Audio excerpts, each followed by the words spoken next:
नमस्कार मित्रांनो, आज आहे आपला 75वा दिवस 75 डे हार्ट चॅलेंजचा आणि आजच्या वर्कआउटला सुरुवात मी स्क्वॉट्सपासून केली. त्यानंतर केली decline pushups, back workout, apps training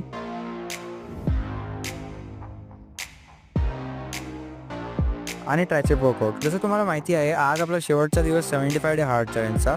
सर्वप्रथम त्यांनी मला कुठल्या ना कुठल्या प्रकारे मार्गदर्शन केलं, माझा आहार आणि वर्कआउट सांभाळायला मदत केली, व्हिडिओच्या कमेंट्समधून मला मोटिवेट केलं. त्यांचे सर्वांचे मनापासून आभार. विशेष आभार माझ्या कुटुंबियांचे व सबस्क्रायबर्सचे, ज्यांनी माझे व्हिडिओ पाहणे आणि तिला लाईक करणे त्यांची प्राथमिकता बनवली. त्यामुळे मी ताप आणि अशा कठीण दिवसातही सातत्य बनवू शकलो. तुमच्या सगळ्यांच्या पाठिंब्यामुळे हे चॅलेंज कंप्लीट होऊ शकलं, त्यामुळे मनापासून आभार. आणि तसंच संध्याकाळच्या वर्कआउटमध्ये आपण वेट ट्रेनिंग थ्रू बायसेप आणि फोर आर्म्स ट्रेन केले आणि ही आहे आपली आजची प्रोग्रेस.